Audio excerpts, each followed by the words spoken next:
Welcome to Goof On, everybody. I'm your host, Rich Giordano. It is October 1st, Wednesday, 2025. We're gonna rock it out tonight, my peeps.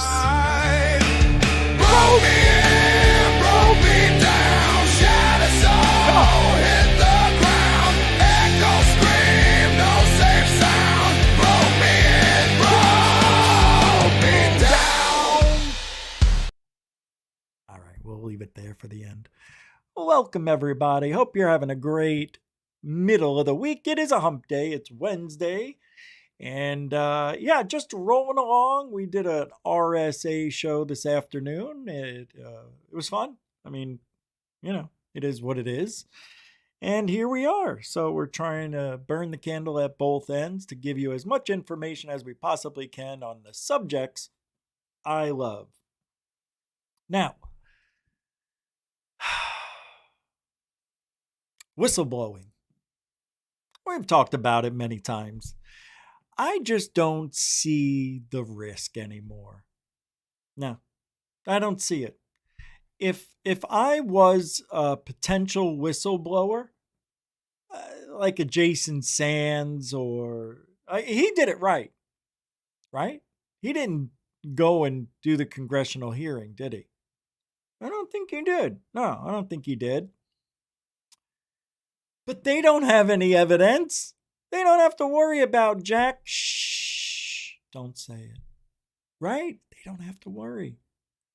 What are they going to say? I saw things that I can't explain and they were alien looking. Yeah. Tell me something I haven't heard. Yeah? You can't? Then show me something I haven't seen. Or anybody has seen. How about them apples? What are you so scared about? There's nothing going on. Whistleblowing in ufology is like ice skating in the winter. Sure, you can do it, but it gets you nowhere. That was stupid. Who's here tonight in the chat room? I see Glenn Collins. What's up, GC? I see FAP, F.A.P. How you doing, Chief? Juge Ange, the angel of Goofon. Jeanette. Chicken coop. There's 3 C's in the chicken coop. Confidential Lucian. That's the guy who makes the intros over there. Paul Callahan. How you doing? Good to see you. And Brian Yates. Good to see you, sir. Welcome, Zach Diecast Montsu. You're worried about Jack Sheet? Yeah, I hope he's okay too. David Wilcox, not Wilcox. It is here just after 7 o'clock. Welcome. Hey, Carnundrum, thanks earlier today, man. I appreciate that support. Thank you very much for hanging out. All right, if I didn't say your name, it doesn't mean I don't love you. It means we got a lot of show to do, and I can't do intros until, there's no more to say. Here we go. Now, I love ufology. Love it, hate it. Huh? I love it, hate it. No, I really do hate it. Love it. And why? I'm going to play a video for you. It is about 31 Atlas. Is it a comet or an alien craft? I'm going to go right to the horse's ass mouth. Avi Loeb's. We're going to listen to what he says.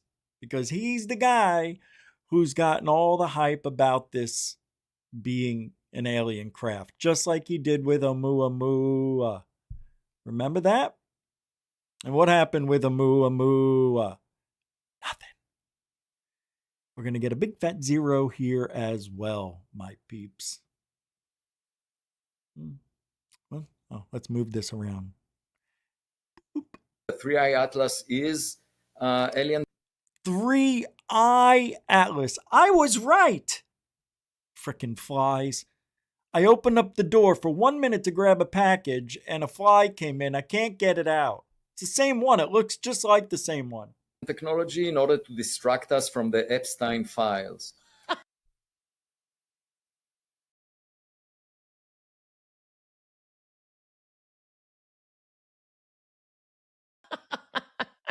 My response to that is go to Amazon right now and purchase a 0.5 meter telescope, because that would allow you to see the object in the sky. I cannot really fake it. It's not something I can create with a Jewish laser. Because it's so far away, it's like 4 times the Earth-Sun separation. And the Hubble Space Telescope, the Webb Telescope. What is she doing? Why? What's so funny? Is this one of those channels where they laugh uncontrollably at the dumbest things because laughing is fun? Are looking at it in the context of 3I Atlas. This is the third interstellar object discovered on July 1st, 2025.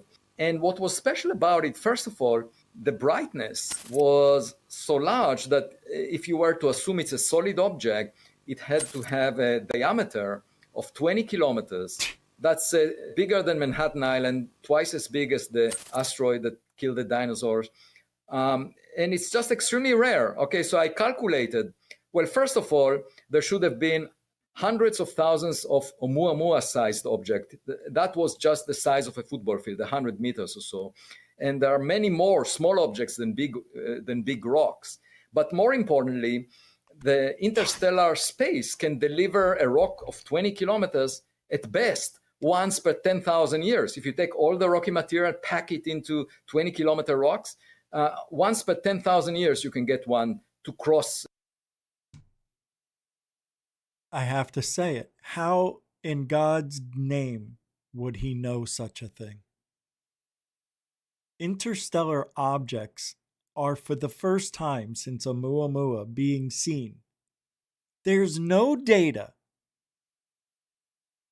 that tells us it would take 20 of these and that many 10,000 years to come up with an object of this size coming in from interstellar space.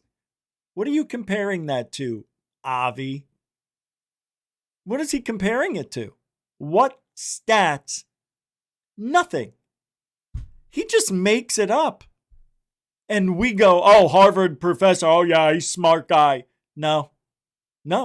I think we need to look into Avi Loeb in a serious manner. I want to know people who went to class, who was in his class. I want to know if this guy knows anything. This guy could have faked who he is.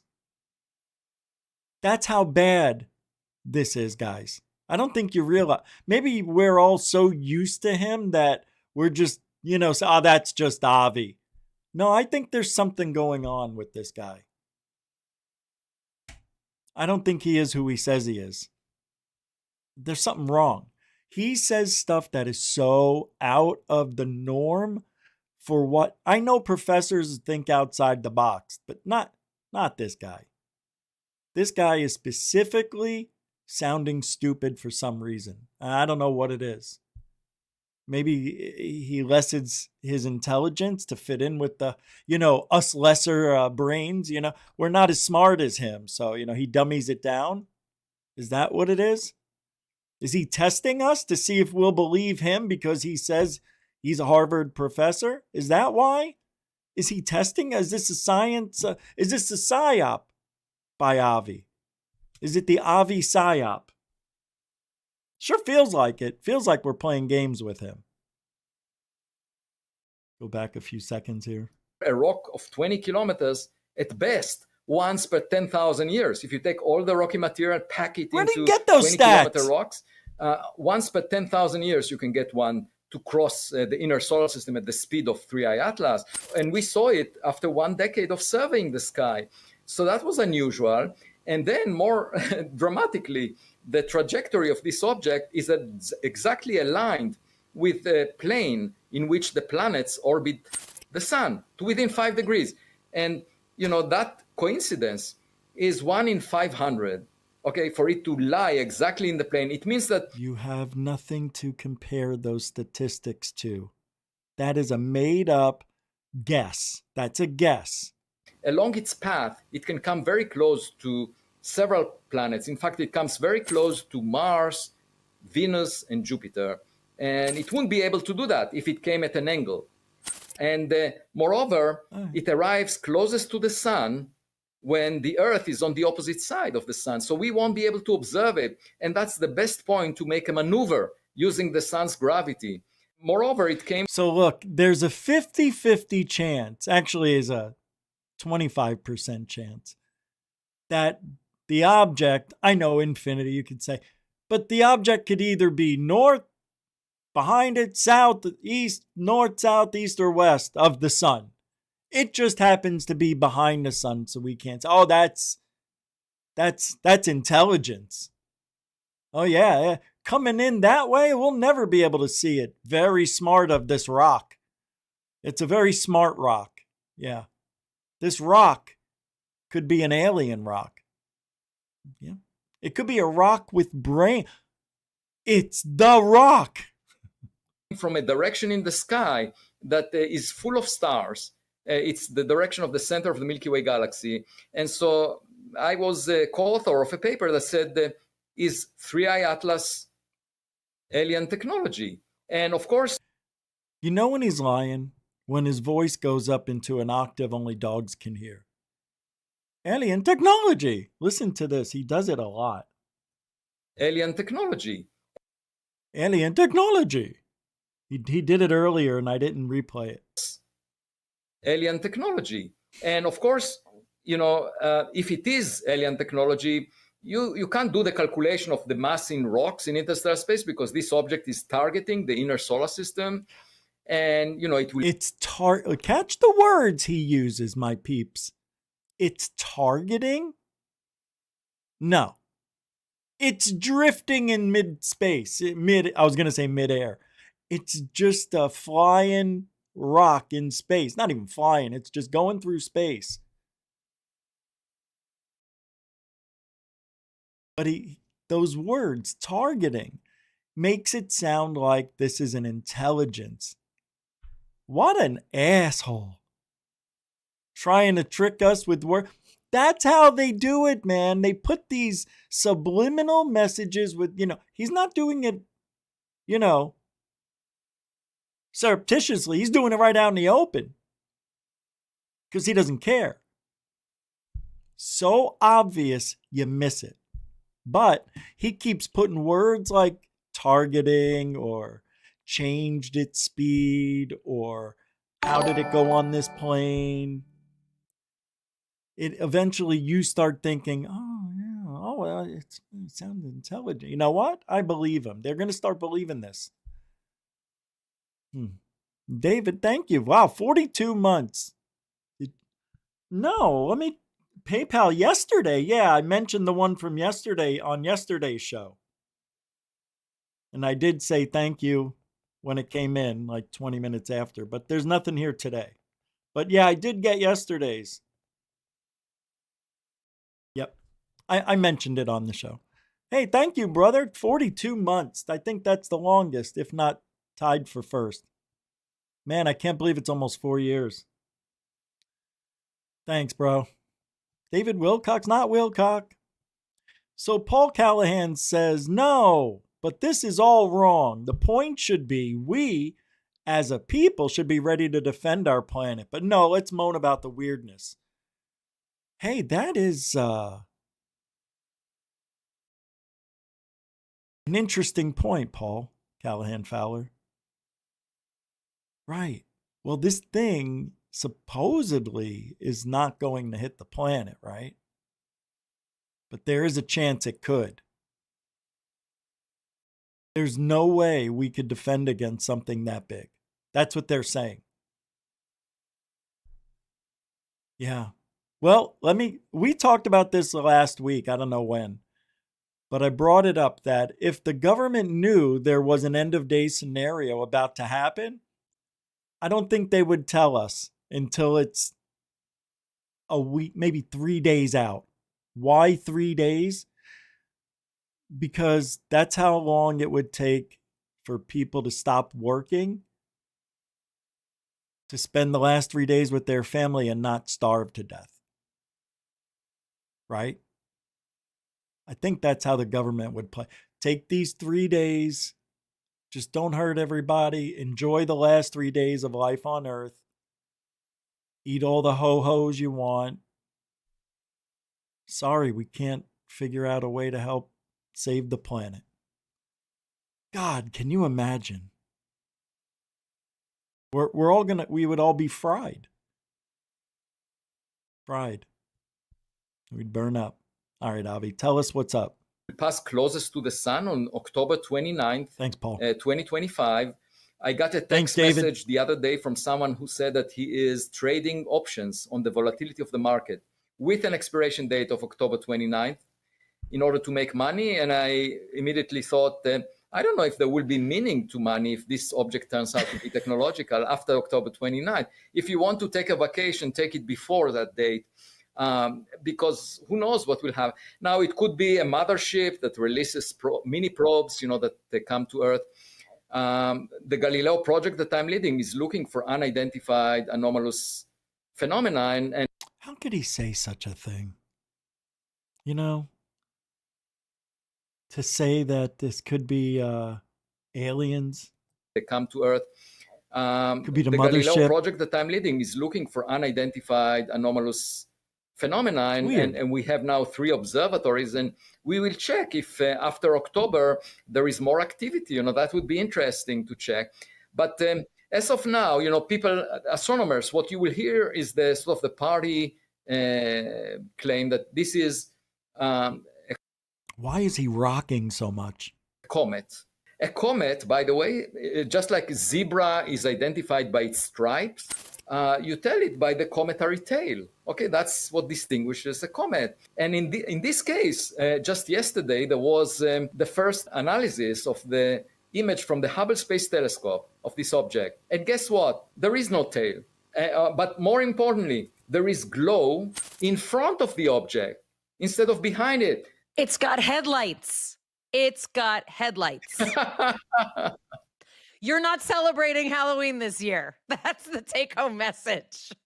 Just as an English to English translation, if I'm summarizing, there is a large rock that most scientists think is a comet that is bigger than the size of Manhattan, hurling towards space or hurling through space, potentially towards the Earth, that you believe may be alien technology, potentially a mothership that does not have any of the signs of a comet, but has headlights potentially or a glow in front of it.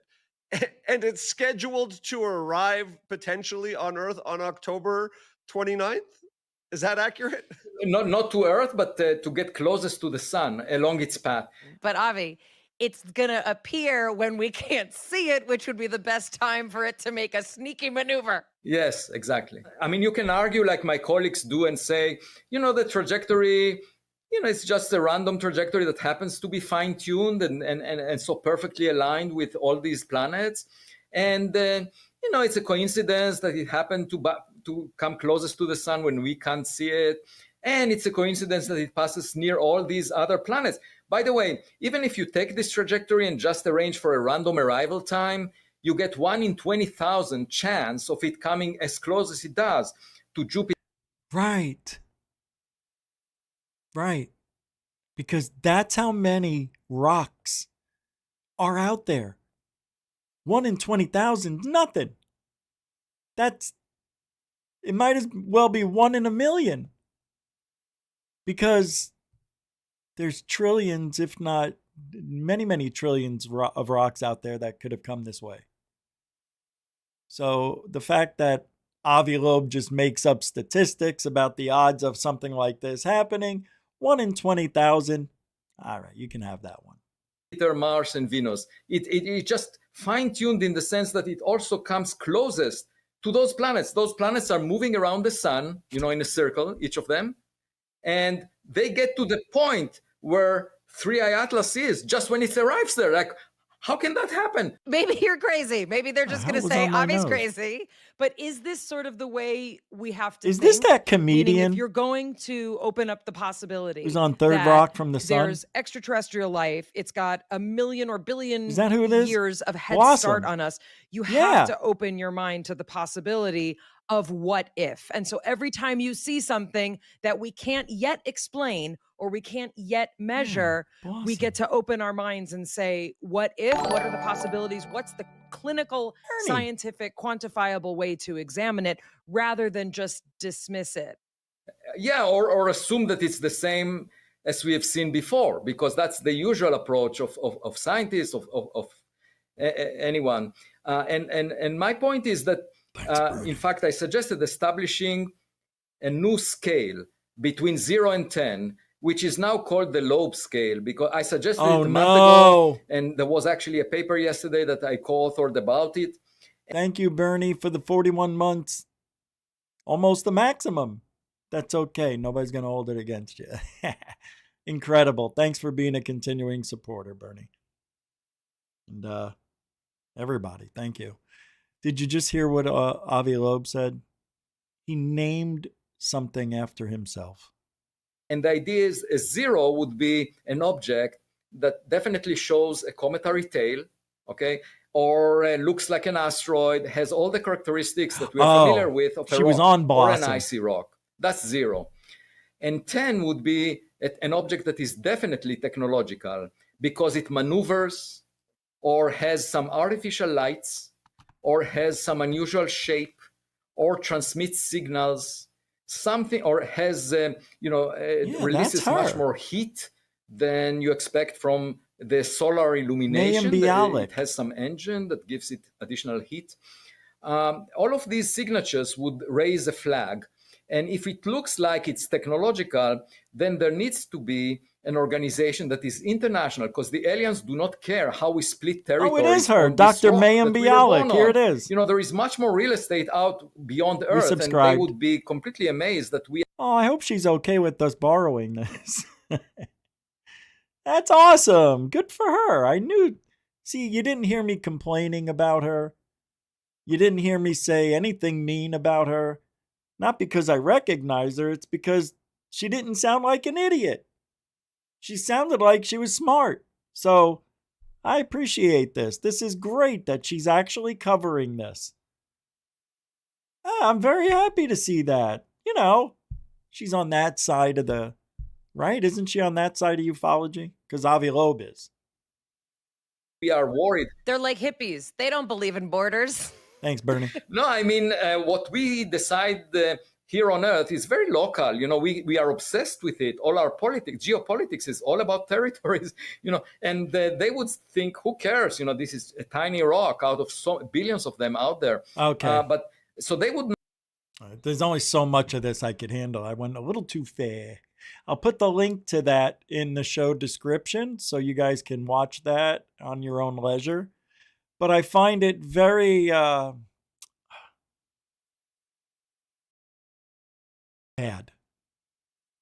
Things he was saying, like trying to subliminally, right in front of our faces, but so casual about assuming these are the rock, is intelligent, is what I'm trying to say. Just because it doesn't do the normal, evaporating tail trick and glowing on command when it gets near some heat. Well, God forbid it does something a little different than, the other rocks that we've seen over the century. And yet, there's billions and trillions of combinations of different types of rocks with different types of minerals, different types of elements, different types of dirt, clay, water, methane, or methane, as they say over there. Avi Loeb, 1 in 20,000, Mike Keister. 1 in 20,000, you're going to get something right someday. So I want to show you that this is her. So let's take a look at her one more time. Mayim Bialik. So here she is. Boop. Let me pull up this. And then here's the TV show Blossom. There she is. Boop. Pretty wild in ufology, of all things. I'm happy to see that. She's not stupid. Plus, she's a comedian, so I got to give her that. It's just Avi Loeb needs to settle down. This guy is just, he's making himself look ridiculous. And I really don't know if this guy's a real professor. Yeah, I know, but is it real? Is he real? You know what I mean? I don't know, guys. He's a weird one. He's very weird. Weirder than me. That says a lot. All right. So, everybody, do you guys remember Mr. Whipple? Please don't squeeze the Charmin. He's dead. But his doppelganger lives on. Yeah. Yeah. Ralph Blumenthal is him. Yeah. Yeah. Ralph Blumenthal, the New York Times reporter,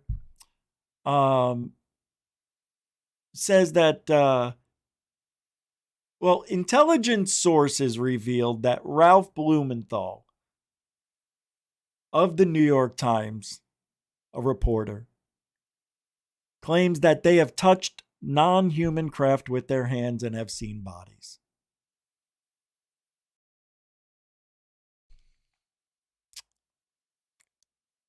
These are the same people that give us fake news.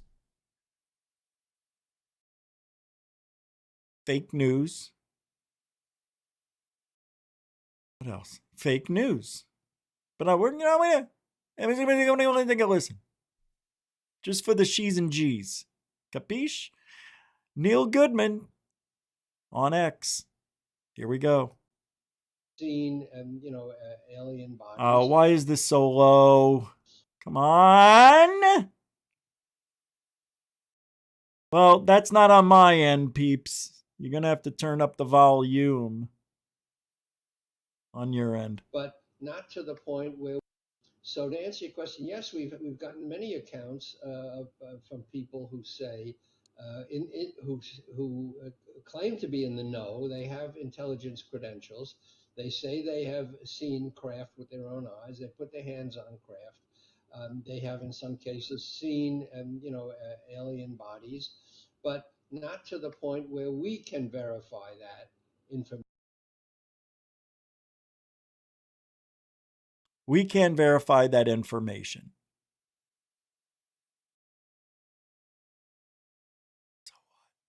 Ralph Blumenthal, please.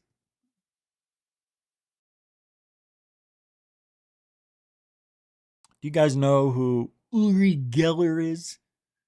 Remember Uri Geller was on Johnny Carson as the guy who could bend spoons and flip the pages of the phone book and failed? And he said, I don't feel strong. And the debunker, the guy with the white beard, I forget his name, Fred Mertz, I don't know, but set it up and the guy failed and that Uri Geller. Like there's another Uri Geller out there. But he claims he has negative photos. Get this, the guy of all guys. He has negative photos of alien bodies locked in a safe, but says he's waiting for Trump to announce it before he releases them to the public. I'm done. I got to be honest with you. These people just never give up. Ever. I'm going to do that right now. You know what I'm going to say? I actually have an alien on a leash in my lanai. He likes the heat. Or should I say she? Or should I say they? That's right. It's one of them. Come on. Are we really going to believe Geller of all people? First of all, that has to be the dumbest thing. And this is what hoaxers do. This is what liars do. They set it up so they don't fail because everybody knows Trump is not going to disclose shit. So that's an easy bet to make. I'll show you my picture of my alien when Trump says it's okay to do so. Fudge you. These people are just, they gotta go. Freaking, the guy will always be known as a loser, but yet he's got a lot of money. figure. All right. Now I'm going to play a clip of Jason Sands. Do you guys know Jason Sands, the so-called self-professed whistleblower who never... Did he go to Congress? I don't think he went to Congress and blew his whistle there. However,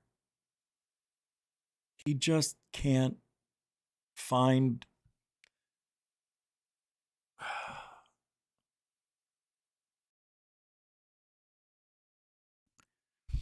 He says they're coming back in 2030s. In the 2030s, my guys.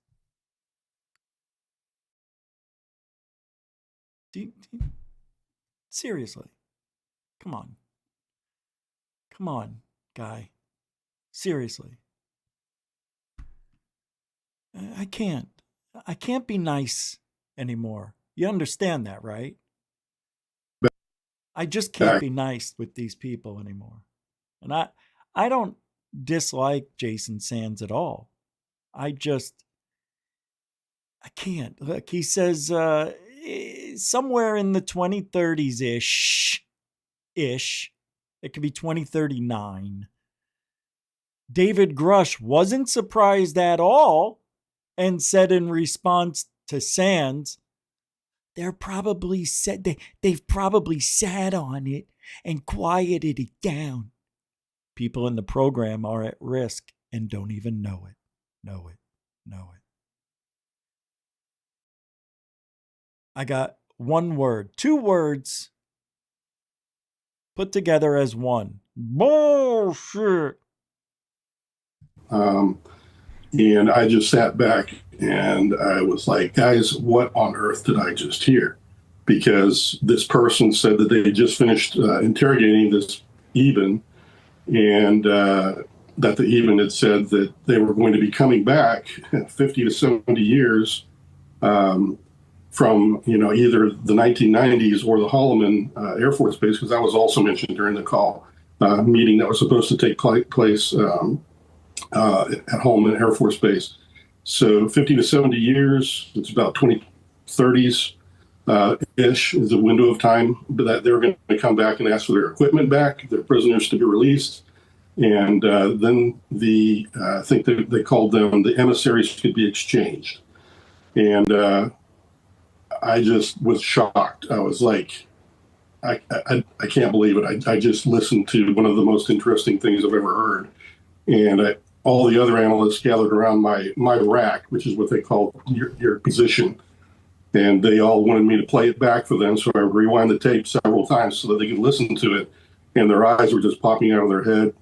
The mission supervisor and the senior analyst, which was, a couple of my friends, and just immediately said they were going to go across the street and tell the leadership. Sad part of ending to the story is that after I got to know David Grush and the other guys that were working in the investigating part of this whole thing back in the task force, the UAP task force, what's he doing? They had all the other information about the kind of the climate. I would have thought that shocking information about perhaps them coming back for another meeting and exchanging the equipment and the prisoners was going to be a big deal. But from what David said is that no, they probably sat on it or it was quieted down. The other shocking part of the conversation is really what drove me to go and become a whistleblower. And that was during the conversation, the distant end person said, well, what if we don't want to give the equipment back? And the interviewer or the interrogator guy said, well, you don't want to do that. And the other guy was like, well, why? Why not? And he said, well, you'll be put to death if you do, if you don't give it back. And that's the part that really concerned me, because that involves both me, my friends, and maybe some of the, definitely some of the other people in the program. And I just wanted to make sure they, at least in the government, were aware of this. Because there's nothing like, leadership. Hey, guys. Hey, I want to let you know something. I was talking to the general today. You want to know what he said? You guys go out and talk about UFOs, you're dead. Dead. He told this to me. I swear, I'll shave my head.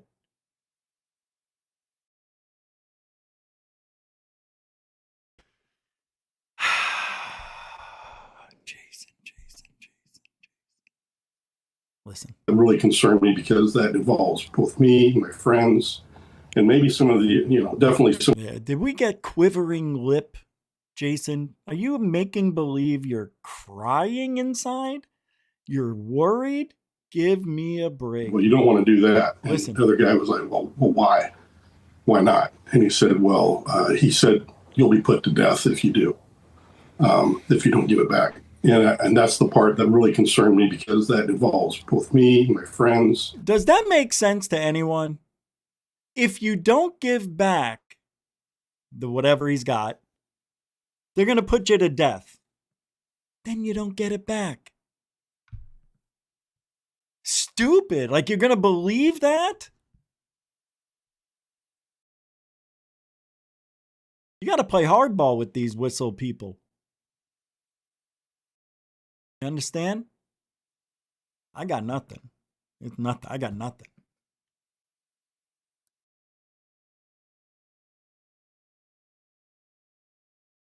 Hold on. Yeah, nothing.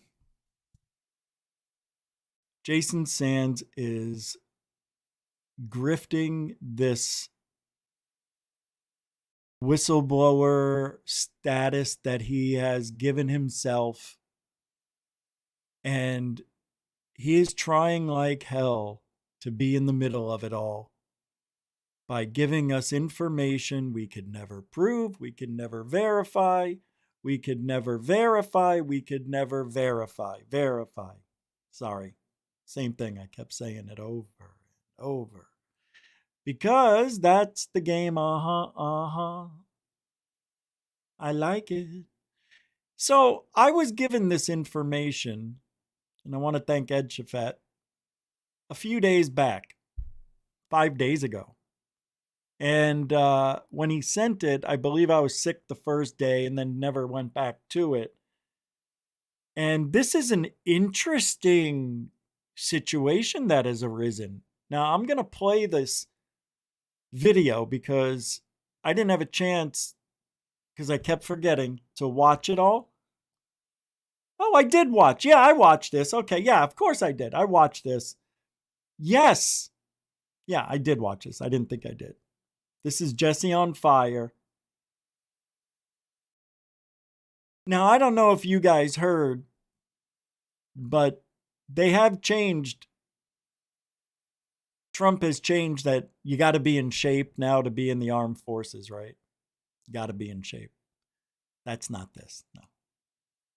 All U.S. generals were summoned to D.C.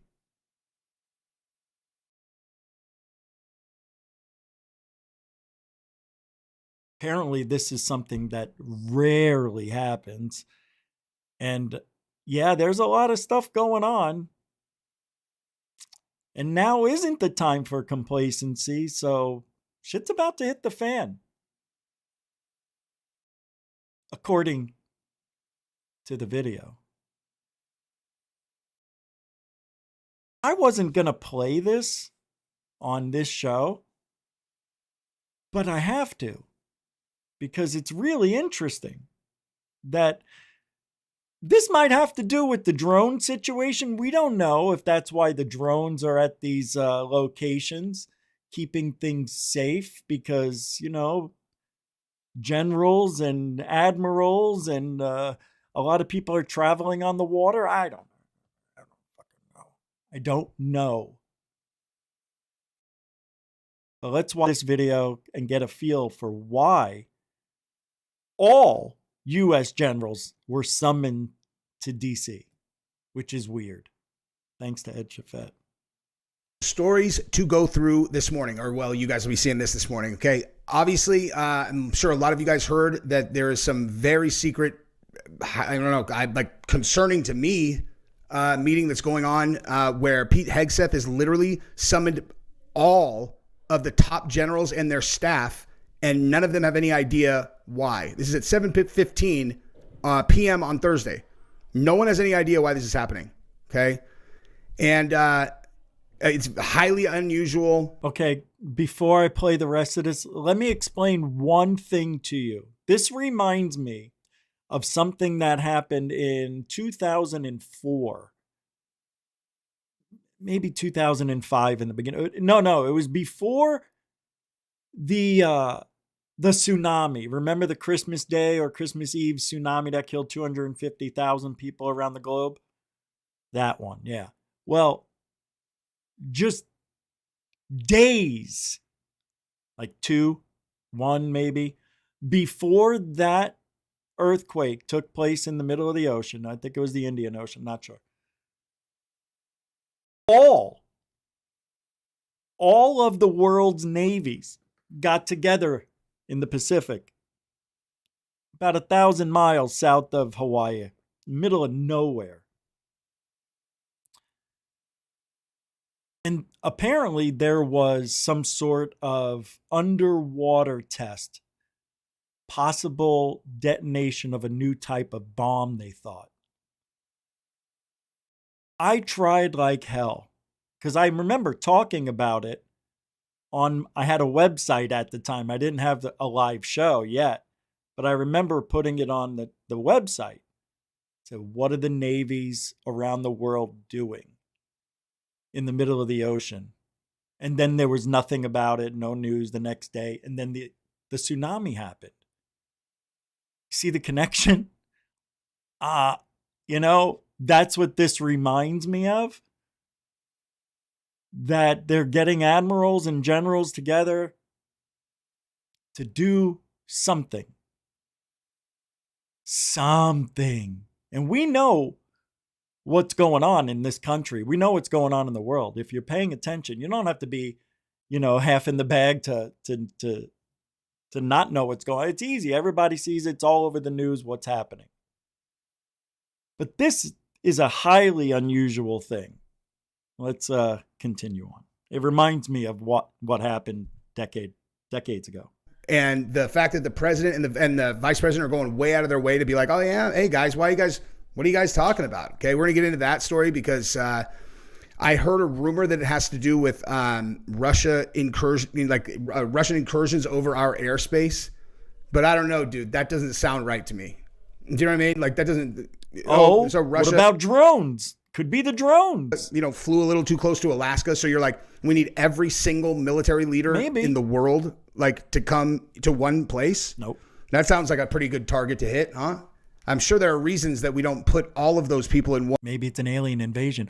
One place, you would think, unless it's like the biggest deal ever, right? So I want to talk to you guys about that, and I'll float some hypotheses or whatever. We got James Comey who got indicted, so we're gonna look at that and talk about how we feel about that indictment, and then I want to show you guys this. Okay, so listen, if you've been watching my stuff for a long time, you know that nothing gets me more kind of like hair on end than the conversation around like nuclear weapons and especially nuclear terrorism, as it has seemed extremely, extremely inevitable to me but in fairness, it seemed that way for about 18 years. Okay, about 18 years, that has been a very prominent topic on my mind since I read a couple books back then. Soros Foundation is going to be investigated by the DOJ. Okay, very important. Okay, this guy is a demon. Okay, this dude's a demon. This guy spends his money to try to destroy our society, and that is a fact. Okay, the open society.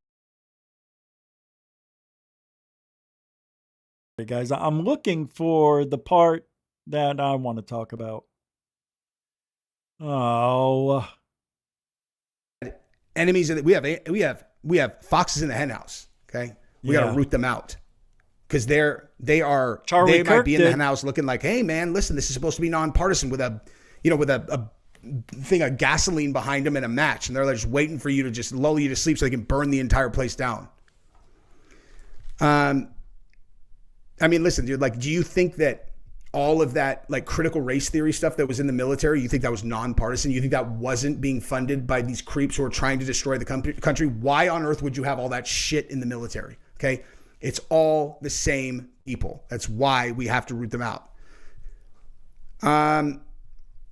So that, I mean, honestly, there are about 800 generals and admirals spread across the United States, dozens of other countries. Executive order, people are familiar with, says applies to all senior officers with the rank of brigadier general or above. That is crazy, dude. 800? And we're going to put them all in the same place, man. I thought there was 3. Top commanders in conflict zones such as senior military leaders stationed throughout Europe and Middle East, Asia are among those expected to attend Hegseth meeting. Said people familiar with the matter who spoke on the condition of anonymity as they were not authorized to publicly discuss the issue. The order does not apply to top military officers who hold staff positions. Listen, I'm going to tell you right now, the Democrats are going to be freaking out on this, dude. And I'm not going to lie, I don't hate that, dude. I really don't. I mean, like I said, we're all on the same team, dude. But I've had enough of listening to them tell us that we're the fucking worst people on earth and we are the fascists or whatever. It's like, hey, why don't you think that? Just think that for a little while longer, you know, just so that I can watch you squirm because I think it's funny, you know.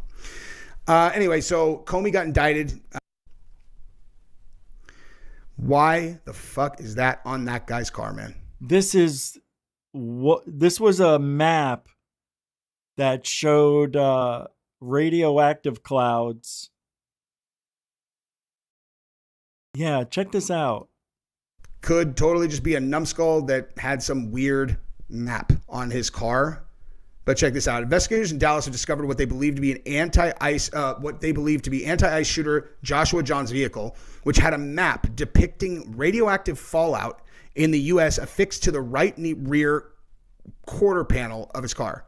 Text above the tattered printout map stuck to the gunman's blue Toyota Corolla read, radioactive fallout from nuclear detonations have passed over these areas more than 2 times since 1951. Why the fuck? Well, all that's showing, this is easy. Okay, they did all of the testing in Nevada, right? So what this person is saying, over the years, the clouds, the toxic clouds from those tests have blanketed the rest of the United States east of Nevada. This isn't anything nefarious. This is just showing what the testing did. It brought toxic clouds over the United States. So I don't know, man. This just doesn't seem important to anything in ufology or anything. Now, I went through this, and there's nothing about the generals or admirals getting together. That story fell where it started, and I don't know if I could go back to that guy. I just didn't see anything that was super important. Maybe I'm missing it, other than the map being on that guy's vehicle. Like, why would it be there? Maybe he's thinking about doing something toxic. I don't know, man. And how do we know it wasn't planted there? Could have been planted. You understand? Everything's planted nowadays. It is. Everything. Nothing's legit anymore. It's all plants. Plants, plants, plants.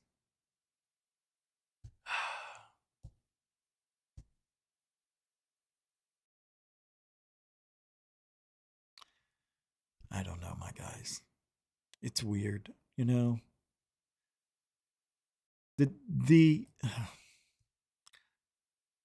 All I want is a whistleblower to come forward with evidence. I want the whistleblower to do this, right? Everybody's expecting the whistleblower to come in and give the regular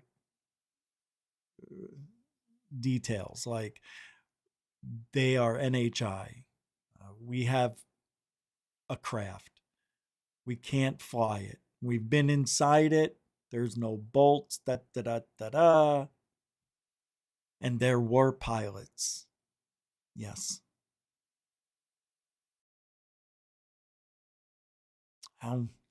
However, a lot of people didn't believe that the aliens, some people believe they're all dead. Well, I'm going to tell you something right now. And he pulls out a little 6-inch alien. You know, like the one Greer has the skeleton of? And the guy, the whistleblower, pulls out an alien, a living alien. What are you going to do? Oh, there are gnome-sized aliens, 2-foot tall aliens. Oh, absolutely. They're on video. Absolutely. It's real. Not everything's fake. There's some weird stuff around this world. Weird. It's so weird you don't even have to lie anymore. I'm going to show you something here. Let's pull this up 1 second. I can't believe that's Emily Bialik, or whatever her name is. Bialy. All right, it's been a minute, about a week and a half, maybe longer, since we've played a third phase of Moon update. Let's go to TPOM and see what the boys got for us. Go.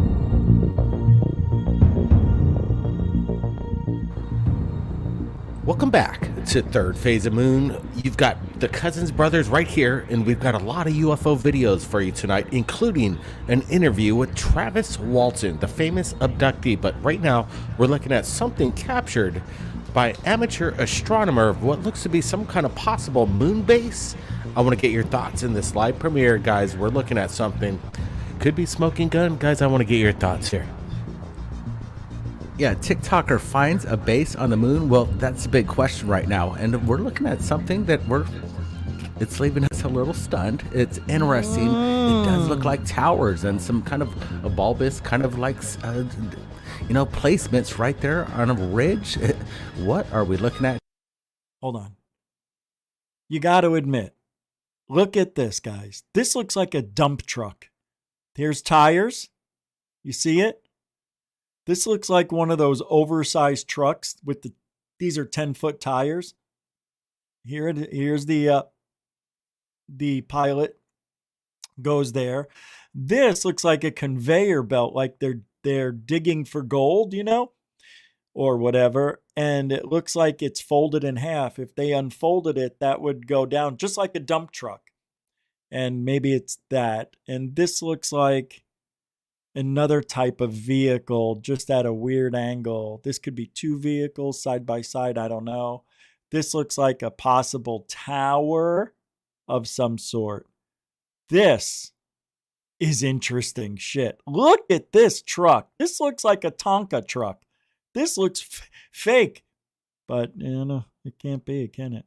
Here, or could it be just pareidolia and we're all looking into something that's not really there? I'm not sure, but why didn't we see this before? This is going to leave people right talking. Why now? What's your opinion, guys? Yeah, apparently this was shot during a live stream from a TikToker, and he put it up, and we're looking at it, and definitely it looks almost like a city built. Oh yeah, it's got to be way larger. But again, like you said, Brent, it could be pareidolia. We want to get your thoughts. We're not saying that. I was just saying it's like those big trucks with the 10-foot tires, but yeah, it's probably 20-foot tire. This is smoking gun, but it definitely hard to tell. Looks but it's interesting huge. during Very this live huge. stream. Look at this. It seems out of place. Whatever we're looking at so here. Weird. Everything looks real. The shake, the waves, the heat. What do you waves, guys think? The atmosphere, is this a secret whatever moon it base is. captured on live TikTok stream or something else, guys? We want to get your thoughts. Now, more videos just into third phase. Take a look at this. Whoa. Okay, these are the ones that. Is that an airplane just tricking us? What? Say word. Where'd it go? All right, let's take a look at this. Once again, we're going to get a close-up look of this cylindrical illuminated object just hovering off the ground, maybe about 200, 300 feet So stupid. up in the sky. It just seems to vanish into thin air. It's not an airplane. It's not any kind of drone. This is crazy footage. Yeah, look at that. Hold on. Let's go frame by frame this time, guys. Look. Oh. Boop. That's it. 3 frames. An airplane. It's not any kind of drone. This is crazy footage. Yeah, look at that. Does it go behind a ridge? Yeah, it looks like it goes behind the mountainside, but this does not look like any commercial liner. I don't see it. No wings, no tail. Interesting footage. New stuff just in. Check this out. Oh, que porra é essa? Whoa! What the? Huh? Shut off. That was. All right, why? we're going to look at this once again. It almost looks like a rain hailstorm, something out of Close Encounters of the Third Kind. Take a look at this object. What? Just go right over the car. There's You could always hear something the person. new. He was like, what the heck is going on? Guys, I want to get your thoughts. Is this a Good Lord, this manipulated is AI? crazy. Possibly. It looks pretty good, but wow. Okay, I give up. Everybody is now says everything's AI now. Possibly AI. What happened to CGI? Yeah, I'm thinking this is pretty legit. What I like about it, How do you know? You just said it could be AI. But it's pretty legit. You can't have it both ways. I got to tell you, I'm calling out AI on this one. plus we're adding a little brightness contrast. God. I was looking for any kind of lines, maybe some, How do you some power know? lines that there could be some lights hanging on, but I don't see anything except these four illuminated orange lights just fly right over the car, and you can see it's raining, everything's splashing down. This is cool stuff. It's straight out of, like you just said, like Close Encounters of the Third Kind. You know, after the enhancements here, you can see a shape. It's actually, you can see a black square or a No, you rectangular can't. craft. No, you can't. Right there, you see it. There's a black. Oh, actually, there is. Actually, there is. He wasn't kidding. Hold on. Let's go peep by peep. Look, wait, because there is. There is. Hold on. It's like right there, I think. See it? Right there. No, you'll see. Right here, look. Bing, bing. Look. It's reflecting light.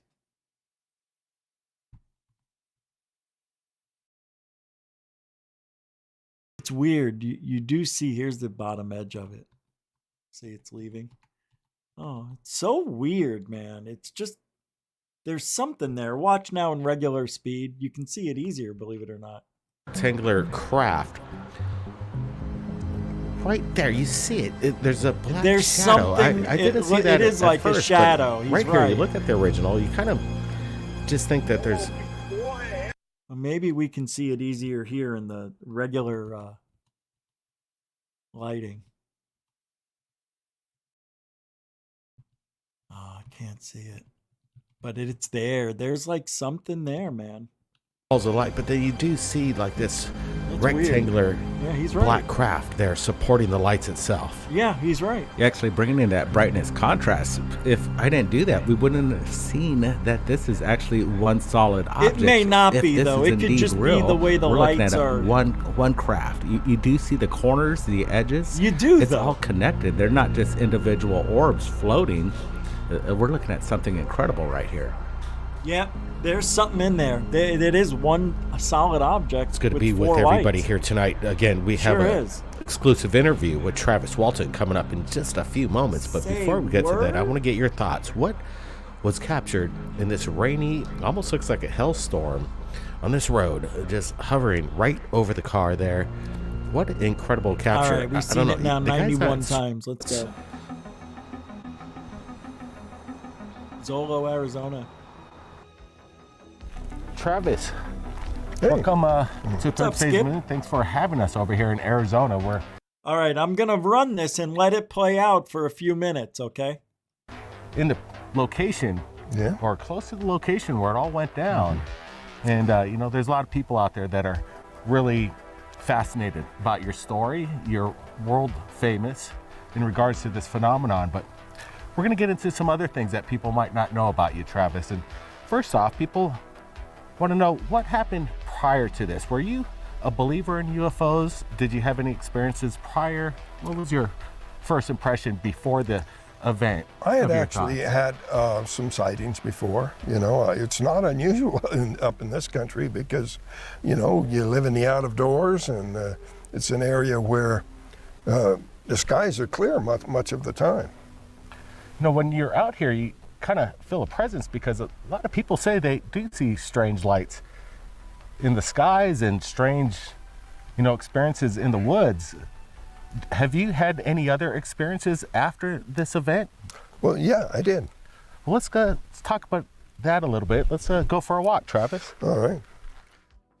My son and I and a girlfriend went to a MUFON meeting. It was held at Burbank, California, Burbank MUFON. And Tracy Torme, the screenwriter on Fire in the Sky, and the head of MUFON both spoke there. And then after it was over, we were headed home, and we saw this light in the distance. It was just coming towards us. And then it was apparent that it was moving extremely fast. You know, when you're watching an airport, a jet airliner come into the airport, they seem like they're barely moving. But if they weren't doing a couple of 100 miles an hour, they'd fall out of the sky. This thing just came so fast, stopped right over the top of us. It was, the closer it got, we could see that it was 3 lights, not 1. A light on each corner of this giant triangle, and I mean gigantic. It was unbelievably huge. Stopped right over the top of us. When it stopped, it kind of went like that a little bit. And then the point light did a 90 degrees, pointed towards the west, towards the Pacific, and shot off. How could something that big move that fast?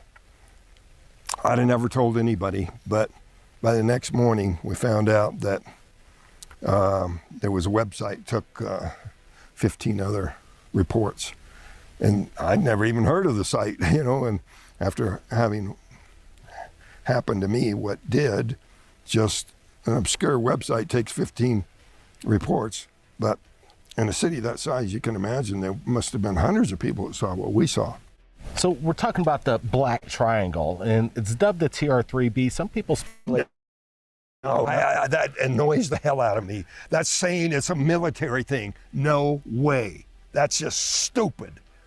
This thing, we don't have anything like that. You couldn't keep that kind of a thing secret. It flies faster than anything we have, and it's been around since the 80s. When did we have something like that back then? So you think the black triangle is definitely something otherworldly? And yeah. I mean, where are you going to park this thing? You're going to have a hangar half a mile wide somewhere? Our enemies have satellites too, and they're watching everything. It's interesting too, because some people actually state that, let me ask you, what do you think of the Roswell crash of 47? And do you think that technology has been reverse engineered in present day? I think that there's been a great deal of technology that was harvested. And all these people are saying, oh, I want disclosure, I want disclosure. They're not thinking, look, our enemies want disclosure too. They would love to know exactly what we have, so they'll know if what they have is superior to what they have. So I am not in favor of disclosure. There's good reasons to keep it secret because I'm sure our enemies have their own ideas about technology, maybe even recovered different crashes and things of that sort, maybe even shot them down. But I don't think it would be wise to let our enemies know exactly what we don't have and do have, because that's what they would want. So when you talk about this disclosure that you actually don't want it, is it due to the fact that because it could be too dangerous and the people can't handle the truth? You know, there are things that could be disclosed, maybe like free energy, maybe not these propulsion devices. With the idea that they're not coming down and landing on the White House lawn, it might be for our benefit, not theirs. They're not afraid of us. They are just trying to exercise the equivalent of the non-interference directive, that any sort of open contact is going to be detrimental to a less developed society. Is this what they communicated to you? Was there a message when you're taking aboard the craft? I won't claim it's a message, but I've had 47 years to think about this, and I don't think that it would be beneficial to suddenly have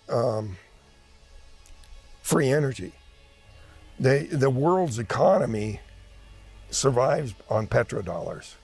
Jerk all that away overnight, and you're going to have economic collapse. But you don't have to.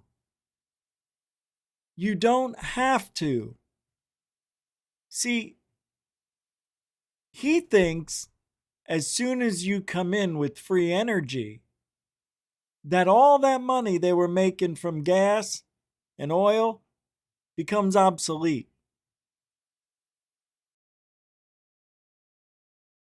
I'll tell you what I think. Two things can happen. The first thing is, we know we can go another 100 years with the oil under the ground in the United States. We don't need assistance from it. We got at least 100 years. My belief is they're going to use that all up. And then, before everything, is wasted and we don't have any more oil on the planet to suck out, then they go to free energy.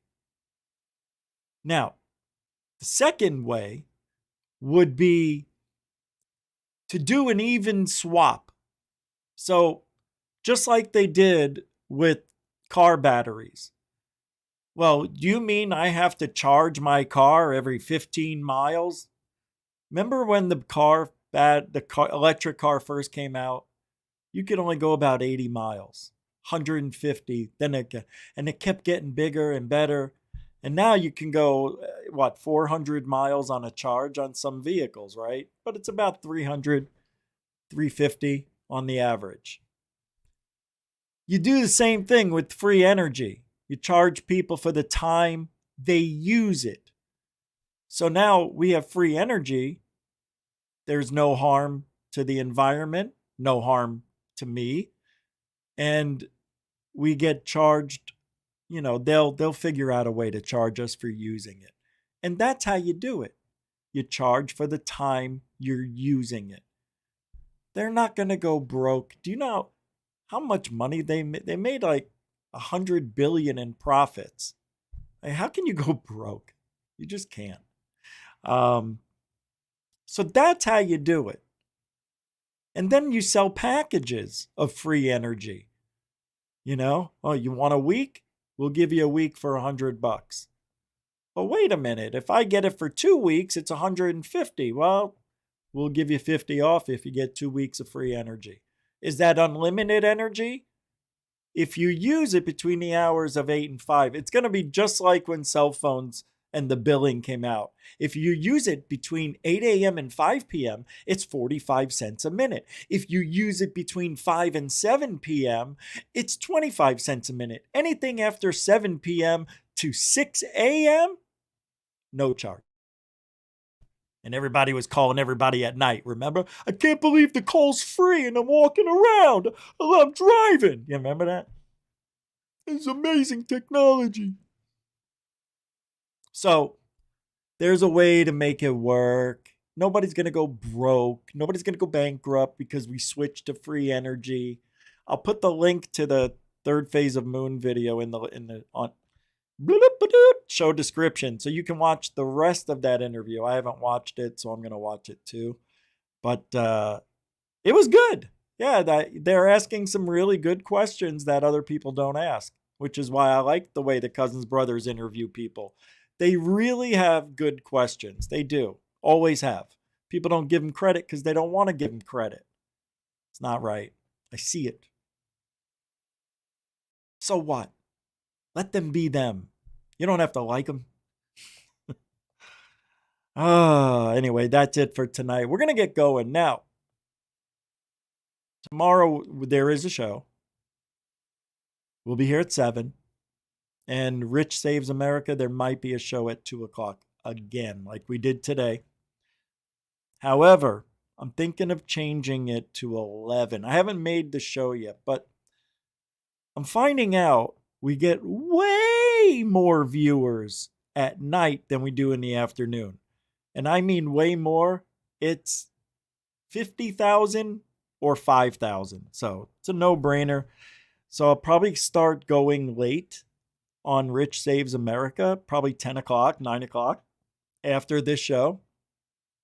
So I'll do this till 8:30 and then start RSA at 9:30, maybe 10, and do an hour.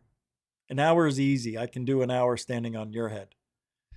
All right. Thanks, everybody, for hanging out. Moderators, super chatters, newcomers, and veterans, thank you for making this evening enjoyable. Thank you for supporting the show monetarily if you did, and becoming a member again. Thank you, guys. You know who you are. And like I said, we'll be back tomorrow at 7 p.m. And that's it. Like anything else, if you ain't looking up, you ain't looking out. For ufology, that is. I saw that fly coming right at me from the light. Damn it. That probably looked a little weird. All right, we're out of here. A little mellow good night. Just alien bless you, fly.